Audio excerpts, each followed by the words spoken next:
Welcome to Dhinchak English. तो दोस्तों syntax का ये पार्ट 10 वीडियो है और आज की इस वीडियो में हम जानेंगे रूल्स ऑफ एडजेक्टिव, यानी एडजेक्टिव के वो इंपॉर्टेंट रूल्स जिनको जानने के बाद आप सेंटेंस का करेक्शन करना और भी अच्छे तरीके से सीख सकते हैं। जी हाँ, सिंटेक्स एक ऐसा टॉपिक है इंटरमीडिएट का और कॉम्पिटिटिव एग्जाम्स के लिए जिसको अगर आप अच्छी तरीके से सीख जाते हैं तो ऐसा कोई भी एग्जाम्स हो जिसमें इंग्लिश आती है वो आप बहुत अच्छे तरीके से उसको डील कर सकते हैं, क्योंकि सेंटेंस को करेक्ट करना अगर आप सीख गए तो इसका मतलब ये है कि इंग्लिश में आप एक तरीके से परफेक्ट हो गए हैं। तो इसलिए सिंटेक्स के जितने भी टॉपिक हैं, जितने भी रूल्स हैं, आप उन्हें बहुत ही ध्यान से, बहुत ही बारीकी से समझिए। कहीं पर कोई डाउट आती है तो आप कमेंट करके हमसे पूछ सकते हैं और आपकी बुक से रिलेटेड जितने भी एक्सरसाइज हैं सिंटेक्स में वो आप ज़रूर करिए, बिकॉज मैं बार बार कहता रहता हूँ practice makes a man perfect. आपने कितने भी अच्छी तरीके से कोई टॉपिक समझ लिया, पढ़ लिया, लेकिन अगर आपने खुद से उसकी प्रैक्टिस नहीं करी तो आपने उस ज्ञान को सही तरीके से अर्जित नहीं किया, मतलब आप उसमें निपुण नहीं हो पाएंगे, आप उसमें फ्लुएंट नहीं हो पाएंगे। तो इसलिए प्रैक्टिस करना बहुत ही ज़रूरी है। ठीक है, तो फिलहाल चलिए आज का टॉपिक शुरू करते हैं।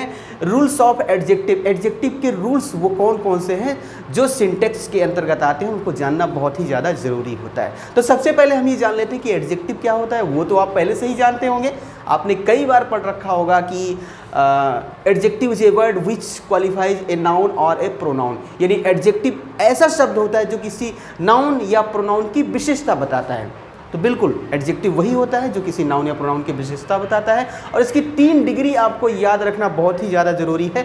पॉजिटिव डिग्री जो सामान्य रूप से किसी नाउन की विशेषता बताए, जैसे he is a good boy की विशेषता बता रहा है, तो ये क्या हो गया, पॉजिटिव डिग्री। और एक होता है कंपैरेटिव डिग्री। कंपैरेटिव डिग्री यानी 2 व्यक्तियों या 2 वस्तुओं के गुणों में तुलना करने के लिए जिस डिग्री का यूज़ किया जाता है एडजेक्टिव के, वो होता है कंपैरेटिव डिग्री। जैसे बोला जाए this boy is smaller than that boy, मतलब यह लड़का उस लड़के से छोटा है। तो स्मॉलर यहाँ पर 2 लड़कों के बीच में तुलना की जा रही है, कंपैरिजन किया जा रहा है। तो ये स्मॉलर ये हो गया कंपैरेटिव डिग्री, कंपैरिजन करने के लिए जो यूज किया जा रहा है। ठीक है, और तीसरी होती है सुपरलेटिव डिग्री जो कि उच्चतम सीमा को दर्शाए, यानी श्रेष्ठतम सीमा को दर्शाए।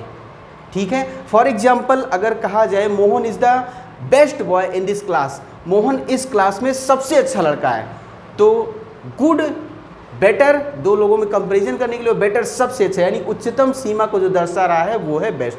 ठीक है, तो positive degree, comparative degree, superlative degree, I think आपको इसके बारे में पहले से ही जानकारी होगी। मैंने थोड़ा सा ब्रीफ इंट्रोडक्शन दिया इसके बारे में। अब फिलहाल ज़्यादा टाइम ना वेस्ट करते हुए चलिए आज के रूल की तरफ बढ़ते हैं जो कि एडजेक्टिव का रूल है। ठीक है, तो रूल्स जैसा कि आप पिछले कई वीडियोज़ में देख चुके हैं, मैं आपको सेंटेंस यानी कि एग्जाम्पल देकर बताता हूँ रूल्स के बारे में। तो पहला सेंटेंस देखते हैं। पहला सेंटेंस लिखा हुआ है he is a good boy. Good यहाँ पर एडजेक्टिव है और नाउन की विशेषता बता रहा है, तो नाउन के बगल ही लिखा गया है। ठीक है, तो आप ध्यान रखिएगा सामान्य रूप में अगर एडजेक्टिव किसी नाउन की विशेषता बता रहा है तो उस नाउन के पास ही रखा जाता है, यानी एडजेक्टिव को नाउन के साथ रखा जाता है, नाउन से पहले रखा जाता है। He is a good boy, यहाँ पर गुड बॉय की विशेषता बता रहा है नाउन की, तो उससे पहले रखा गया है। लेकिन दूसरे सेंटेंस में आप देखिए, दूसरे सेंटेंस में लिखा हुआ है द बॉय वॉज गुड, लड़का अच्छा था। यहाँ पर क्या हुआ, यहाँ पर बॉय ये रह गया, द बॉय यहाँ पर ये रह गया नाउन, और गुड तो यहाँ पर चला गया। ठीक है, तो ये सेंटेंस भी करेक्ट है, ऐसा नहीं कि ये सेंटेंस इनकरेक्ट है, ये भी करेक्ट है, ये भी करेक्ट है और ये भी करेक्ट है। ठीक है, दोनों में फ़र्क ये है कि यहाँ पर नाउन के साथ ही एडजेक्टिव को रख दिया गया है, लेकिन दूसरे वाले में क्या है कि वर्ब के बाद एडजेक्टिव को रखा गया है और नाउन एज ए सब्जेक्ट यहाँ पर काम कर रहा है। ठीक है, तो जहाँ पर एडजेक्टिव को नाउन के साथ या नाउन के पहले रख दिया जाता है उसको बोलते हैं एट्रीब्यूटिव यूज ऑफ एडजेक्टिव। ठीक है, क्या बोलते हैं इसको, एट्रीब्यूटिव यूज, एट्रीब्यूटिव, ये आपको याद रखना है। ठीक है, और जहां पर नाउन तो पहले हो लेकिन जो एडजेक्टिव आया हो नाउन के लिए वो वर्ब के बाद आया हो, बात समझ में आ रही है? वर्ब के बाद जो ये वॉज है यहाँ पर, ये वर्ब का काम कर रहा है, ये वर्ब है, और वर्ब के बाद आया है एडजेक्टिव। तो यहाँ पर इसको हम बोलेंगे predicative use, predicative use. Okay,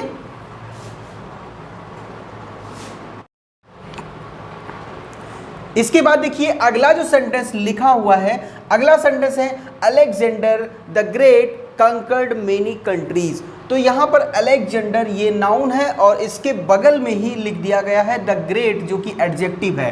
great adjective है। अलेक्जेंडर महान, कंकर्ड विजय प्राप्त की या फिर जीता, अलेक्जेंडर महान ने जीता मेनी कंट्रीज, बहुत से देशों को। तो यहाँ पर जो द ग्रेट है ये टाइटल का काम कर रहा है। सिकंदर महान बोला जाता है, सिकंदर को ही इंग्लिश में अलेक्जेंडर बोलते हैं, अलेक्जेंडर द ग्रेट यानी सिकंदर महान क्योंकि उसने बहुत से देशों पर विजय प्राप्त की थी, तो इसलिए उसको सिकंदर महान या फिर अलेक्जेंडर द ग्रेट बोला जाता है। तो कहने का मतलब ये है कि अगर किसी नाउन का कोई टाइटल है और वो एडजेक्टिव है, यानी कि एडजेक्टिव अगर टाइटल के रूप में काम करता है, टाइटल के फॉर्मेट में अगर काम करता है, तो वो जस्ट उसी नाउन के बगल लिख दिया जाएगा जिसका वह टाइटल है। द ग्रेट अलेक्जेंडर का टाइटल है, तो द ग्रेट को अलेक्जेंडर के बगल ही लिख दिया गया है। बात क्लियर हुई?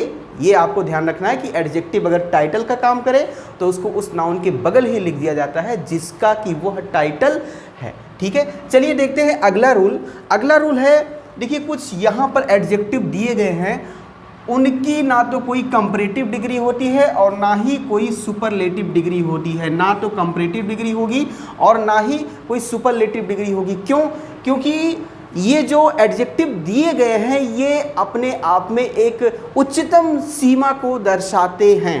फॉर एग्जाम्पल जैसे राउंड, राउंड मीन्स होता है गोल, ठीक है, तो गोल में ज़्यादा गोल, कम गोल या सबसे ज़्यादा गोल तो हो नहीं सकता, राउंड तो राउंड, तो ये अपने आप में उच्चतम सीमा है, तो इसलिए इसकी कंपैरेटिव डिग्री, सुपरलेटिव डिग्री नहीं होती है। इसी तरीके से परफेक्ट, परफेक्ट का मतलब जो पूरी तरीके से अच्छा, हर चीज़ में दक्ष हो, मतलब परफेक्ट का मतलब आप समझ रहे होंगे, जो परफेक्ट हो हर तरीके से, तो उसकी कोई कंपैरेटिव डिग्री या फिर सुपरलेटिव डिग्री नहीं होती। मतलब कम परफेक्ट या ज़्यादा परफेक्ट ऐसा कुछ नहीं होता है, परफेक्ट तो परफेक्ट। ठीक है, यूनिक अद्वितीय, चीफ मुख्य, कंप्लीट यानी पूरा, eternal, extreme, ideal, entire, empty, square, ये ऐसे वर्ड्स हैं जिनकी कंपैरेटिव या फिर सुपरलेटिव डिग्री नहीं होती है। ठीक है, तो उसके हिसाब से ही सेंटेंस को लिखना चाहिए या करेक्ट करना चाहिए। जैसे सेंटेंस लिखा हुआ पहला सेंटेंस देखिए, the book is most complete in every way. The book यानी किताब, इज है मोस्ट कंप्लीट, सबसे ज़्यादा कंप्लीट है, सबसे ज़्यादा पूरी, इन एवरी वे हर तरीके से। तो ये क्या भाई, कंप्लीट तो कंप्लीट होती है, उसमें मोस्ट कंप्लीट क्यों कर रहे हैं? सुपरलेटिव डिग्री ज़बरदस्ती बनाने की कोशिश कर रहे हैं, ये गलत है, बिल्कुल गलत है। इसको ऐसे ही लिखना चाहिए, the book is complete. Most की यहाँ पर ज़रूरत नहीं है, ज़बरदस्ती लिख दिया गया यहाँ पर। The book is complete in every way, in every way. अब ये सेंटेंस हो गया करेक्ट। ठीक है, यहाँ पर ये सेंटेंस था इनकरेक्ट और मतलब ये सेंटेंस था इनकरेक्ट और ये सेंटेंस अब हो गया करेक्ट। इसी तरीके से अगला सेंटेंस लिखा हुआ है, he is the most perfect gentleman.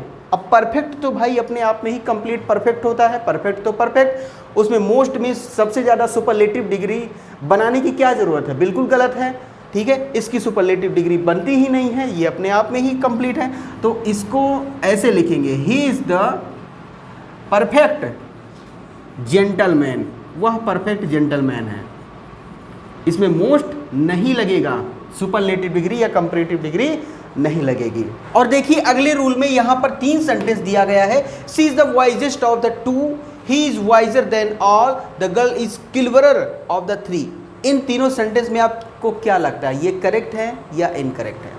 ये तीनों की तीनों सेंटेंस इनकरेक्ट हैं। अब इसमें क्या करेक्ट करना है, क्या करेक्शन करना है, वो मैं आपको बताता हूँ। ध्यान दीजिए, यहाँ पर वाइजेस्ट सुपरलेटिव डिग्री का यूज़ किया गया है और उसके बाद द 2, दो व्यक्तियों का जिक्र किया गया है, 2 लड़कियों की या 2 स्त्रियों का जिक्र किया गया है।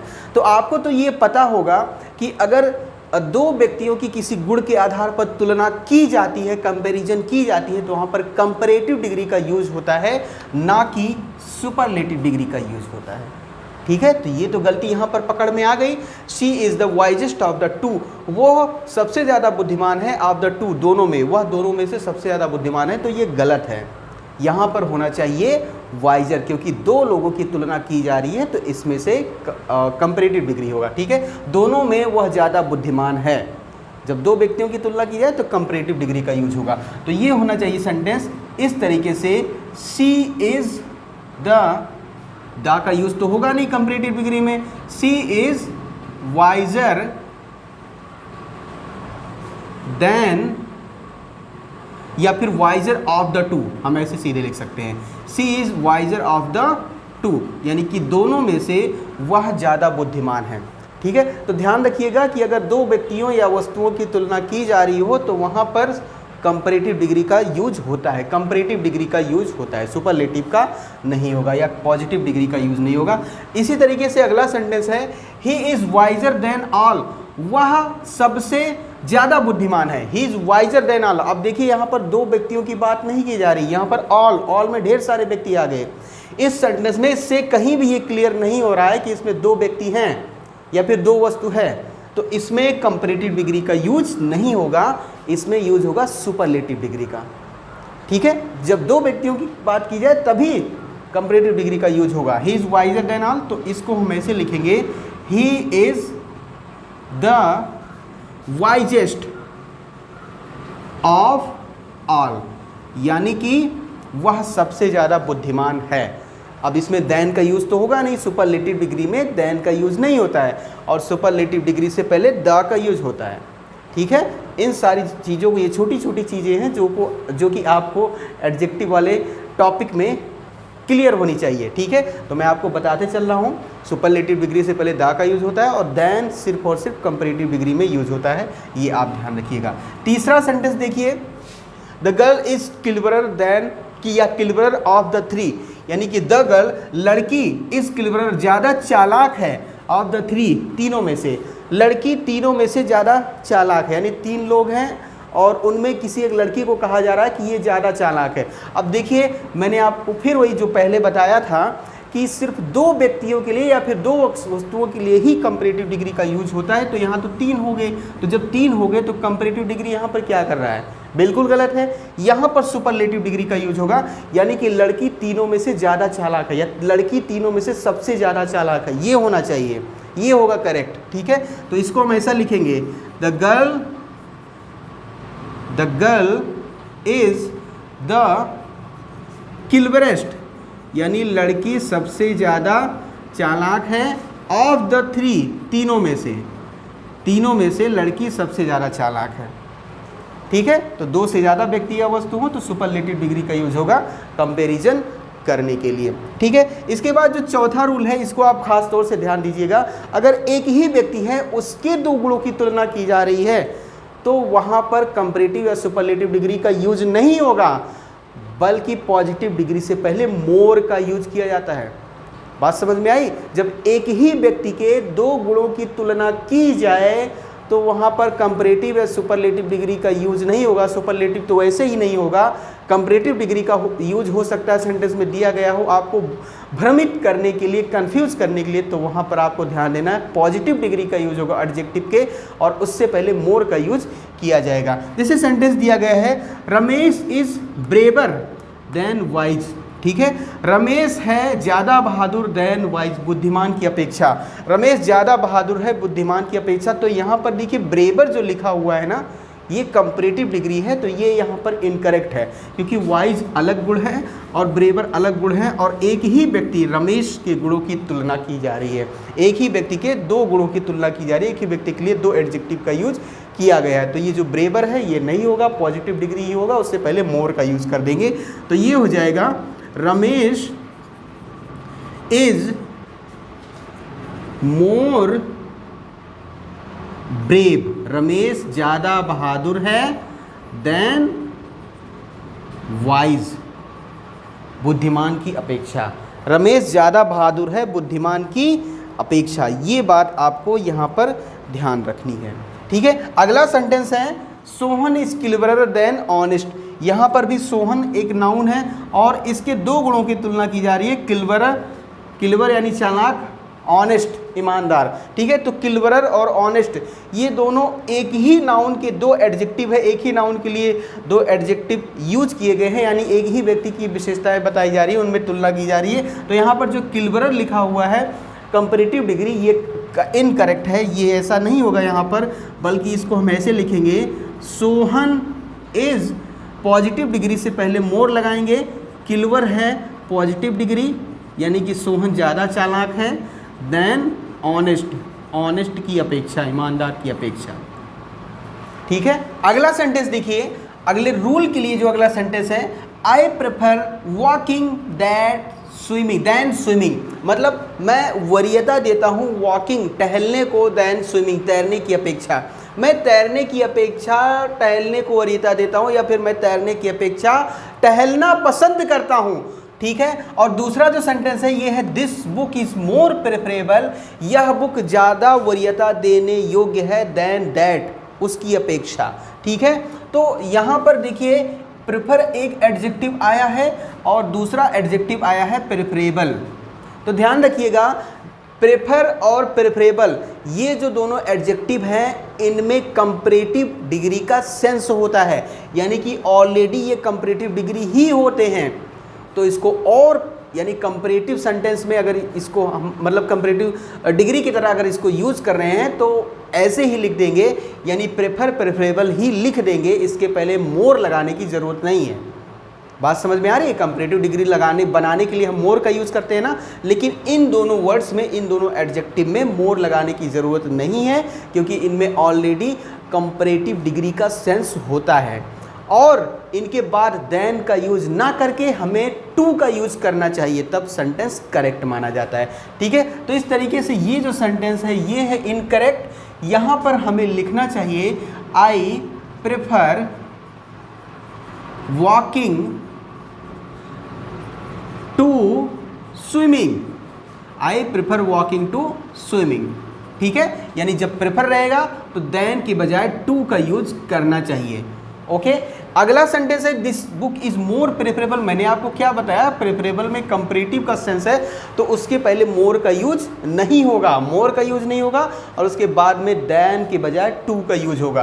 तो ये हो जाएगा, जब इसको करेक्ट करेंगे तो ये हो जाएगा this book is preferable, this book is preferable to that, यानी यह बुक उसकी अपेक्षा ज़्यादा वरीयता देने योग्य है।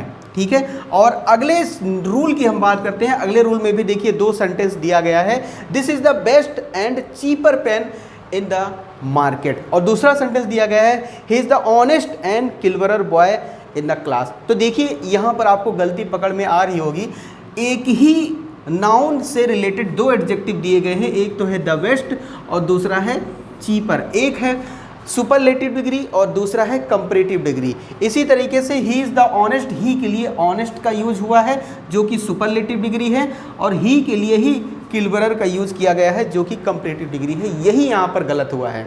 जब एक ही नाउन से रिलेटेड दो एडजेक्टिव हों तो दोनों एक ही डिग्री में होना चाहिए। अगर एक सुपरलेटिव डिग्री है तो दोनों सुपरलेटिव डिग्री होगा। ठीक है, कंपैरेटिव डिग्री नहीं होगा, ये आपको यहाँ पर ध्यान देना है। ठीक है, तो यहाँ पर इस सेंटेंस को हम करेक्ट कर सकते हैं, दिस इज द, अब द बेस्ट, देखिए यहाँ पर सुपरलेटिव डिग्री है तो इसको हम द बेस्ट लिख देते हैं, लेकिन एंड चीपर जो लिखा हुआ है ये एंड चीपर नहीं रहेगा। अगर ये सुपरलेटिव डिग्री है तो उसको भी सुपरलेटिव डिग्री होना पड़ेगा, कंपैरेटिव डिग्री नहीं रहेगा। दिस इज द बेस्ट, ये सबसे अच्छा, एंड द चीपेस्ट, और सबसे सस्ता, चीपेस्ट पेन है कहाँ पर, इन the market, in the market. ठीक है, तो ये सेंटेंस हो गया this is the best and the cheapest pen in the market. अगर ये सुपरलेटिव डिग्री है तो अगला एडजेक्टिव भी सुपरलेटिव डिग्री होना चाहिए। ऐसा नहीं कि एक सुपरलेटिव हो गया और एक कंपैरेटिव हो गया, नहीं, ये गलत होगा। अगला सेंटेंस जैसे था he is the honest and cleverer boy. तो अगर दी ऑनेस्ट ये है सुपरलेटिव डिग्री, तो किलवरर कंपैरेटिव डिग्री नहीं, उसकी भी सुपरलेटिव डिग्री ही हमें लिखनी पड़ेगी। तो ये हो जाएगा ही इज़ दी ऑनेस्ट, वह सबसे ज़्यादा ईमानदार या फिर सबसे ईमानदार, एंड द किलवरेस्ट और सबसे ज़्यादा चालाक, एंड द किलवरेस्ट बॉय लड़का है कहाँ पर, इन द क्लास, क्लास में। ठीक है, यानी एक ही नाउन से रिलेटेड अगर दो एडजेक्टिव हो तो दोनों एक ही डिग्री में रहेंगे, अगर उसमें से एक सुपरलेटिव डिग्री है तो दोनों सुपरलेटिव डिग्री होना चाहिए। और अगला रूल थोड़ा सा इंटरेस्टिंग है, देखिए अगर आप इसमें इंटरेस्ट यानी कि मज़ा ढूंढ पाए तो देखिए सेंटेंस दिया गया है, ये जो 7वां रूल है इसमें 2 सेंटेंस हैं। एक सेंटेंस है my house is bigger than my uncle, मेरा घर मेरे अंकल से बड़ा है। इसका आप क्या मतलब समझ रहे हैं, यहाँ पर घर की तुलना अंकल से कर दी गई, जबकि ये गलत है। जो तुलना होती है वो समान वस्तुओं की होती है, एक ही प्रकार के व्यक्तियों या फिर एक ही प्रकार की वस्तुओं की तुलना की जानी चाहिए। ठीक है, तो हाउस की तुलना हाउस से की जानी चाहिए, हाउस की तुलना अंकल से क्यों की जा रही है। मेरा घर अंकल से बड़ा है, तो भाई जाहिर सी बात है घर तो बड़ा होगा ही, अंकुल उसमें इसमें अंकल उसमें तुच्छे से नज़र आएंगे और घर तो बड़ा सा रहेगा। ठीक है, तो यहाँ पर कहने का मतलब ये है, ये सेंटेंस है इनकरेक्ट, ये सेंटेंस इनकरेक्ट है। इसको अगर हम करेक्ट करते हैं तो ये होना चाहिए ऐसे, माई हाउस इज़ बिगर, मेरा घर ज़्यादा बड़ा है, देन किसकी अपेक्षा, that of my uncle, that of my uncle मतलब जो मेरे अंकल का है, यानी घर की बात हो रही है यहाँ पर, मेरा घर मेरे अंकल के घर से बड़ा है, इसका मतलब ये हुआ दैट ऑफ माई अंकल यानी जो मेरे अंकल का है। ठीक है, वैसे ही अगला सेंटेंस है द स्ट्रीट्स ऑफ लंदन, यानी लंदन की गलियाँ आर वाइडर, ज़्यादा चौड़ी हैं, देन दिल्ली, दिल्ली से ज़्यादा चौड़ी। अब यहाँ पर क्या बात हो गई भाई, गलियों की तुलना की जा रही है तो दिल्ली की गलियों से उसकी तुलना की जानी चाहिए। लंदन की गलियाँ दिल्ली से कैसे ज़्यादा चौड़ी हो जाएंगी, दिल्ली तो इतना बड़ा सिटी है, पूरा एक स्टेट है, केंद्र शासित प्रदेश है। ठीक है, तो वो गली तो है नहीं, वो तो एक सिटी है, तो सिटी की तुलना गली से नहीं की जानी चाहिए। यहाँ पर ये होना चाहिए लंदन की गलियाँ दिल्ली की गलियों से ज़्यादा चौड़ी हैं। ठीक है, तो इसको जब हम करेक्ट करेंगे तो ये हो जाएगा द स्ट्रीट्स यानी कि गलियाँ ऑफ लंदन, लंदन की गलियाँ आर हैं वाइडर, ज़्यादा चौड़ी। अब इसके बाद हम लिखेंगे देन दिल्ली की जगह लिखेंगे those of Delhi, then those of Delhi यानी जो दिल्ली की हैं। ठीक है, मतलब जो दिल्ली के हैं उससे ज़्यादा चौड़ी है लंदन की गलियाँ।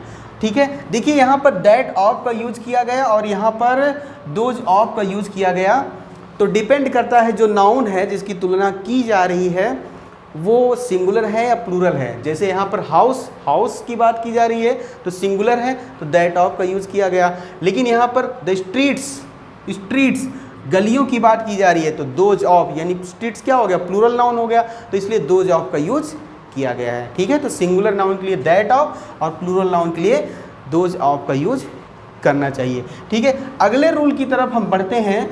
अगले रूल में आप सेंटेंस देखिए, he is more cleverer than his cousin, वह अधिक ज़्यादा क्लेवर चालाक है देन हिज कजिन, अपने कजिन से वह अधिक ज़्यादा चालाक है। ये क्या हुआ भाई, जब क्लेवरर का मतलब होता ही है कंपैरेटिव डिग्री में अधिक चालाक, तो फिर मोर लगाने की क्या ज़रूरत है।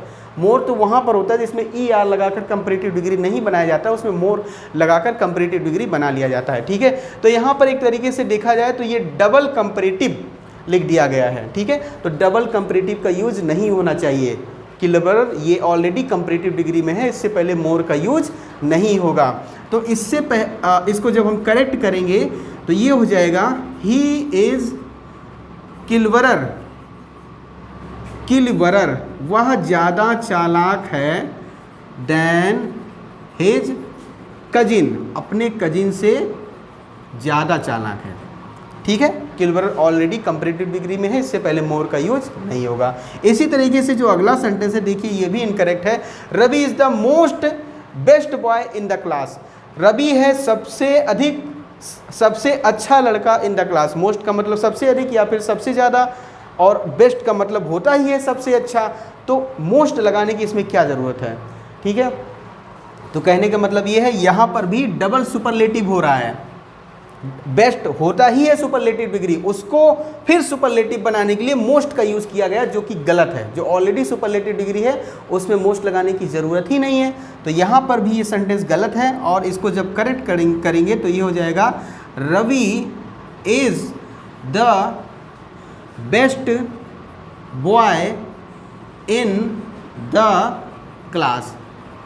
रवि सबसे अच्छा लड़का है क्लास में, रवि क्लास में सबसे अच्छा लड़का है। चलिए अगला रूल देखते हैं। अगला रूल देखिए, अगर फ्यू, मेनी या फिर सेवरल ये एडजेक्टिव आते हैं, फ्यू यानी कुछ, मेनी बहुत से, सेवरल का मतलब भी होता है बहुत से, ठीक है। तो अगर ये एडजेक्टिव आते हैं तो ये सिर्फ और सिर्फ are used for countable noun, सिर्फ काउंटेबल नाउन के लिए यूज़ किए जाते हैं, क्योंकि इनको हम बोलते हैं adjective of numbers, adjective of number या फिर एडजेक्टिव ऑफ नंबर्स, ठीक है। नंबर के लिए यूज़ किए जाते हैं तो काउंटेबल नाउन के लिए यूज़ किए जाते हैं। जैसे सेंटेंस लिखा हुआ है, दिस बेबी हैज़ टेकन, इस बच्चे ने हैज़ टेकन ले लिया है, मेनी मिल्क बहुत दूध।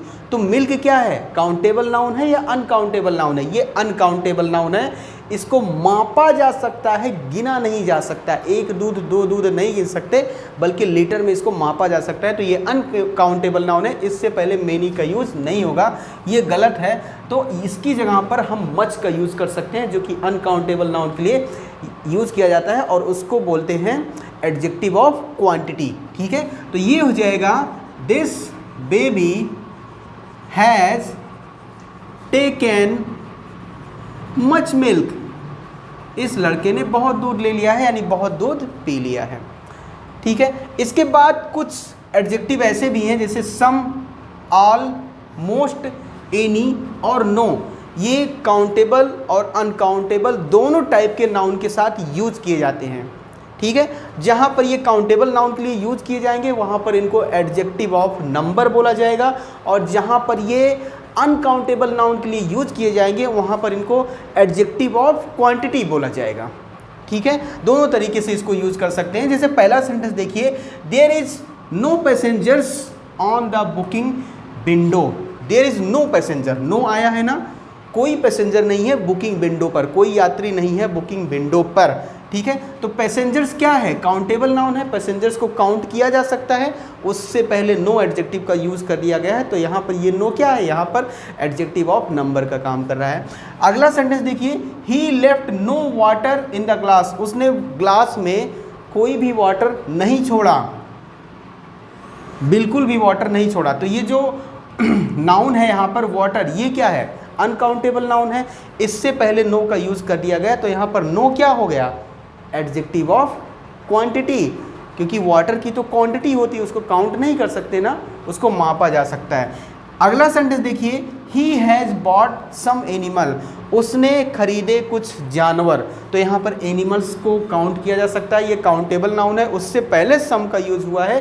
तो यहाँ पर सम जो काम कर रहा है वो एडजेक्टिव ऑफ नंबर्स का काम कर रहा है, क्योंकि एनिमल्स को काउंट किया जा सकता है, गिना जा सकता है। लेकिन अगला सेंटेंस देखिए, bring me some tea in the cup, मतलब मेरे लिए लाओ सम टी, कुछ चाय, इन द कप, कप में, मेरे लिए कप में कुछ चाय लाओ। तो यहाँ पर भी सम का यूज़ हुआ है, लेकिन वो टी के लिए यूज़ हुआ है। तो टी को क्या काउंट किया जा सकता है, नहीं किया जा सकता, ये अनकाउंटेबल नाउन है। तो अनकाउंटेबल नाउन से पहले के लिए सम का यूज़ किया गया है। तो ये सम यहाँ पर क्या है, यहाँ पर है एडजेक्टिव ऑफ क्वांटिटी, ठीक है। तो ये सारे ही एडजेक्टिव यानी कि सम, ऑल, मोस्ट, एनी, नो, ये काउंटेबल नाउन के साथ भी यूज़ किए जा सकते हैं और अनकाउंटेबल नाउन के साथ भी यूज़ किए जा सकते हैं। देखिए अगले रूल में भी मैंने दो सेंटेंस लिया है, और इस सेंटेंस से पहले आपको ये जानना जरूरी है कि लेस, जिसका मतलब होता है कम या थोड़ा, वो क्वांटिटी के लिए यूज होता है, और फ्यूअर का मतलब भी होता है कम या थोड़ा, लेकिन वो नंबर के लिए यूज होता है, ठीक है। तो यहाँ पर जो लेस है क्वांटिटी के लिए यूज होगा, और फ्यूअर नंबर के लिए यूज होगा। इस बात को आप ध्यान रखिएगा, लेस किसके लिए यूज होगा, क्वांटिटी के लिए, लेस यूज होगा क्वांटिटी के लिए, और फ्यूअर का यूज होगा नंबर के लिए। फ्यूअर का यूज किसके लिए होगा, नंबर के लिए। जैसे कि सेंटेंस दिया गया है पहला, नो लेस देन 40 पीपुल, यानी 40 लोगों से कम नहीं अटेंड किया द मैरिज पार्टी, यानी कि बारात को 40 लोगों से कम ने नहीं अटेंडेड, यानी 40 लोग से ज़्यादा थे। कहने का मतलब ये है फिलहाल यहाँ पर लेस का यूज जो किया गया है वो गलत किया गया है, क्योंकि 40 पीपुल 40 लोग इसको काउंट किया जा सकता है, तो ये क्वांटिटी नहीं है, ये नंबर है। तो नंबर के लिए हम क्या यूज़ करते हैं, नंबर के लिए यूज़ करते हैं फीवर। तो लेस की बजाय होना चाहिए फीवर, यानी जो नो लेस लिखा हुआ है वहाँ पर होगा नो फीवर। तो ये हो जाएगा, जब इसको करेक्ट करेंगे तो ये हो जाएगा no fewer than 40 people attended the marriage party, ये हो गया। ठीक है, इसी तरीके से जो अगला सेंटेंस है यहाँ पर दिया गया है देयर इज फीवर वाटर। अब वाटर तो क्वांटिटी है, वाटर को तो काउंट किया नहीं जा सकता, अनकाउंटेबल नाउन है, ये क्वांटिटी होती है ना वाटर। ठीक है, तो उससे पहले फीवर का यूज नहीं होगा, क्योंकि फीवर तो यूज किया जाता है नंबर के लिए, और वाटर तो नंबर में इसको काउंट किया नहीं जा सकता, ओनली इसको तौला जा सकता है, मापा जा सकता है। ठीक है, तो इसको जब करेक्ट करेंगे तो ये हो जाएगा यहाँ पर देयर इज लेस वाटर, क्योंकि लेस का यूज़ किसके लिए किया गया है, लेस का यूज़ किया जाता है क्वांटिटी के लिए, और वाटर क्वांटिटी में ही होता है। There is less water in this glass than that, उसकी अपेक्षा इस ग्लास में कम पानी है, यानी उसकी अपेक्षा कोई दूसरा ग्लास रखा था, उसी से इसकी कंपैरिजन की जा रही है। अगले रूल में देखिए यहाँ पर 4 वर्ड्स दिए गए हैं, लेटर, लेटेस्ट, लेटर और लास्ट। ठीक है, तो लेटर का मतलब होता है बाद वाला या फिर बाद में, और लेटेस्ट का मतलब होता है सबसे पहले वाला या फिर ताज़ा या फिर बिल्कुल नया भी इसको कह सकते हैं।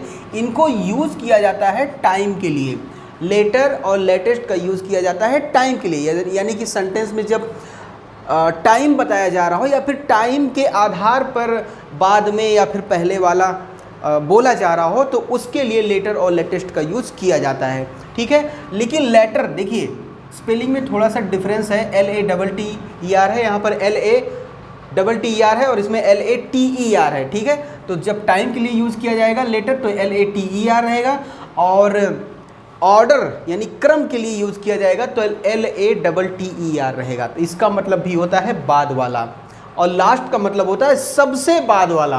तो ये दोनों ऑर्डर के लिए यूज़ किए जाते हैं, टाइम के लिए यूज़ नहीं किए जाते हैं। जैसे कि सेंटेंस देखिए, सेंटेंस दिया गया है पहला, this boy entered the class, इस लड़के ने क्लास में प्रवेश किया, लेटर देन रामू, रामू के बाद, इस लड़के ने क्लास में इंटर किया रामू की बात। यहाँ पर टाइम को दर्शाया जा रहा है कि रामू ने पहले समय में क्लास में इंटर कर लिया था, उसके बाद वाले समय में इस लड़के ने इंटर किया। तो रामू ने पहले समय के आधार पर पहले इंटर किया और इस लड़के ने बाद में इंटर किया। ठीक है, तो यहाँ पर ये जो लेटर क्या है बता रहा है, टाइम बता रहा है। अगला सेंटेंस है, what is the latest news, सबसे ताज़ा खबर क्या है, सबसे पहली खबर क्या है।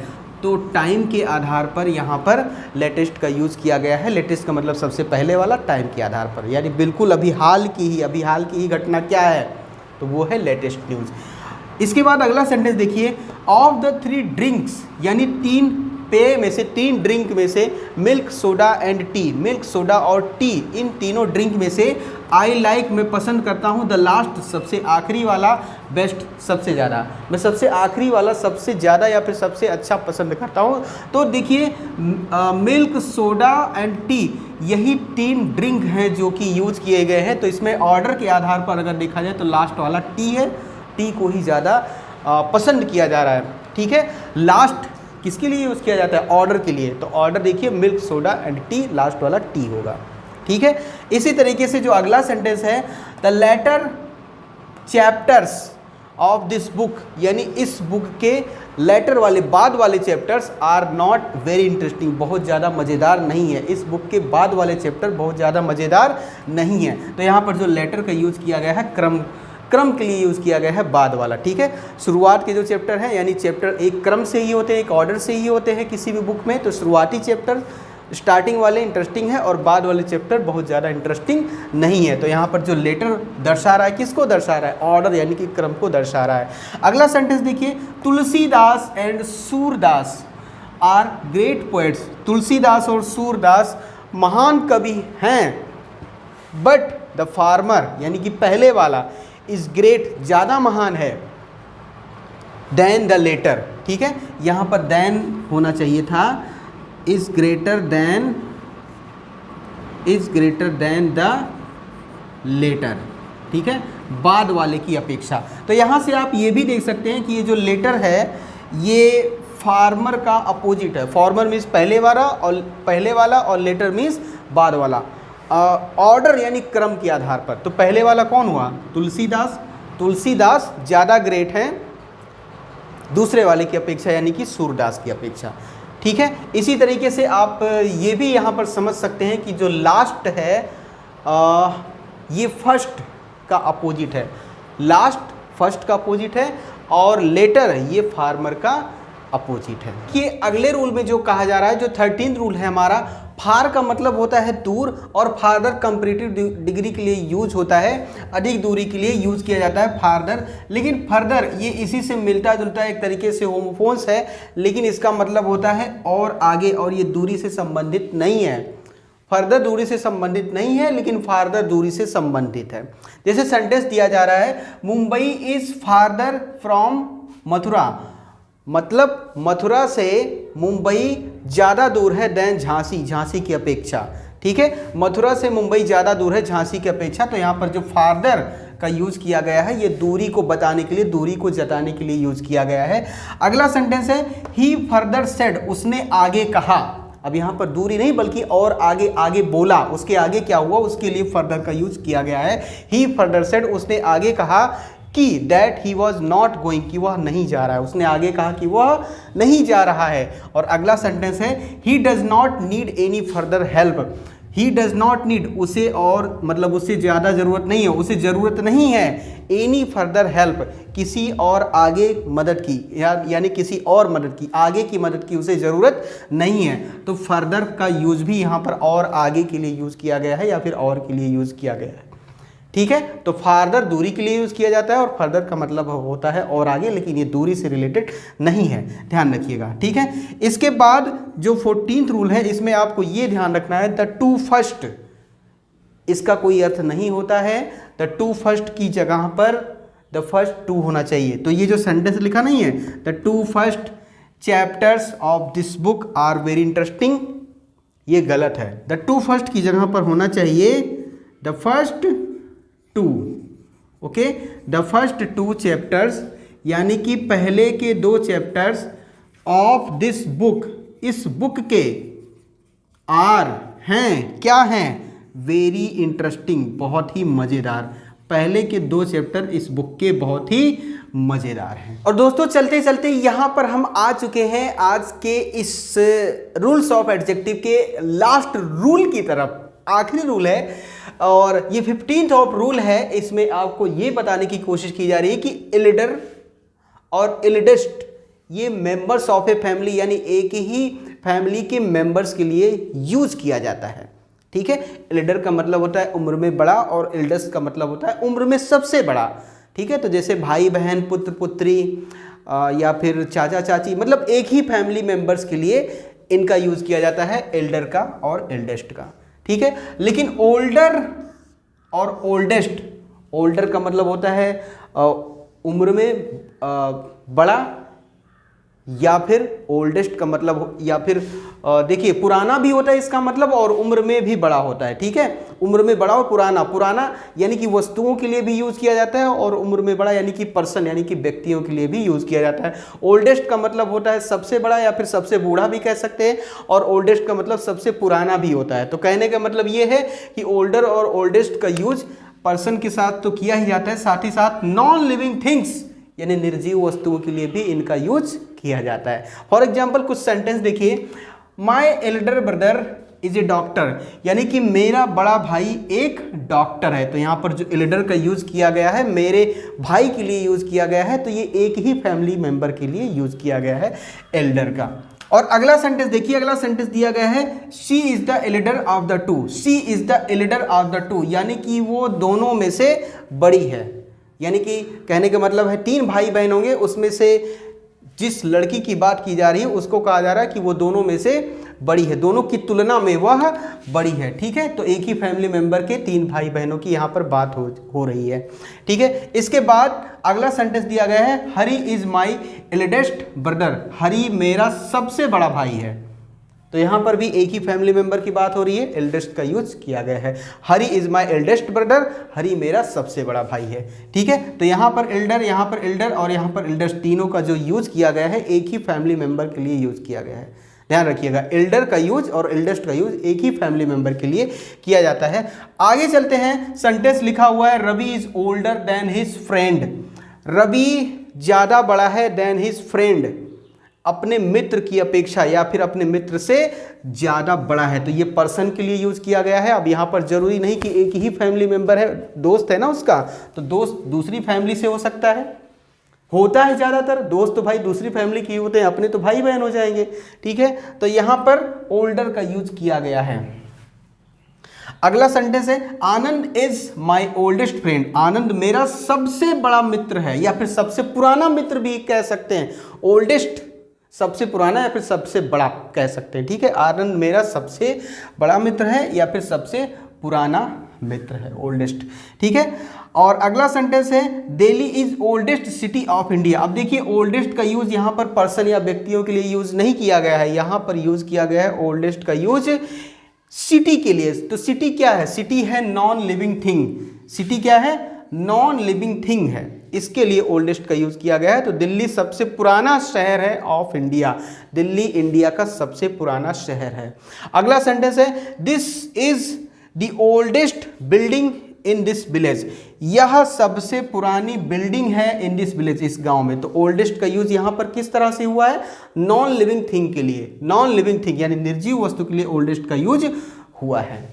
ठीक है, तो ध्यान रखिएगा, ओल्ड यानी ओल्डर और ओल्डेस्ट का यूज पर्सन के साथ साथ नॉन लिविंग थिंग यानी कि निर्जीव वस्तुओं के लिए भी किया जा सकता है। ठीक है, तो ये थे आज के रूल्स जो कि एडजेक्टिव के रूल थे, जिनका यूज आप सिंटेक्स यानी कि सिंटेक्स में सेंटेंस का करेक्शन करने के लिए कर सकते हैं। आपको ये वीडियो कैसी लगी हमें कमेंट करके जरूर बताइएगा। अच्छी लगी हो तो लाइक जरूर कर दीजिएगा और अपने सभी दोस्तों में ये वीडियो शेयर जरूर करना। और हाँ, चैनल पे नए हैं तो चैनल सब्सक्राइब जरूर कर दीजिएगा। मिलते हैं नेक्स्ट वीडियो में। Till then take care, bye bye.